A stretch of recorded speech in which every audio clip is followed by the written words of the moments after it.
Ciao Ciao scimmia, ciao zia scimmia. Noi andiamo a nazionali di calcio a Australia.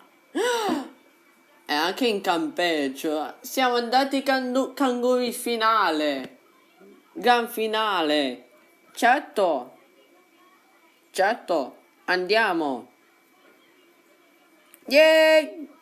Oh, yay! Scimmia, non devi dimenticare mai più Australia e Samoa americane.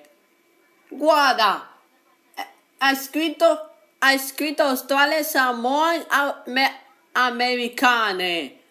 Tu devi stare attento di Australia e di prendere la palla alla bambina. Hai capito? Certo, ho capito. Vai. Ok.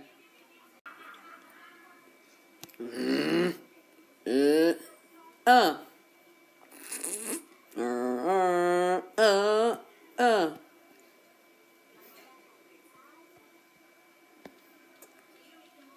Mm.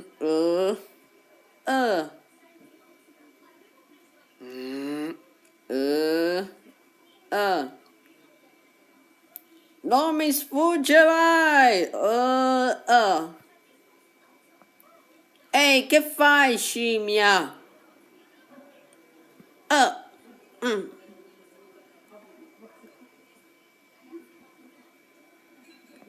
Ah, l'ho preso, scimmia, mi hai fregato.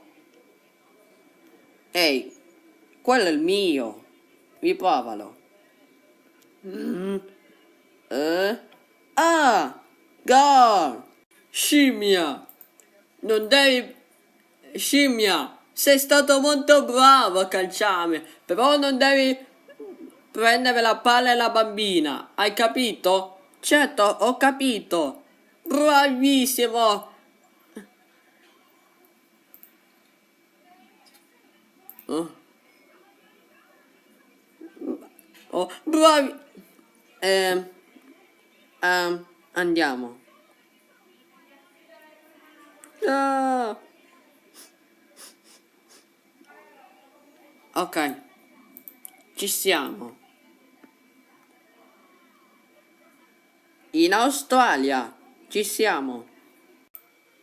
Dad! What is it? What's going on? I heard a noise. Is somebody downstairs?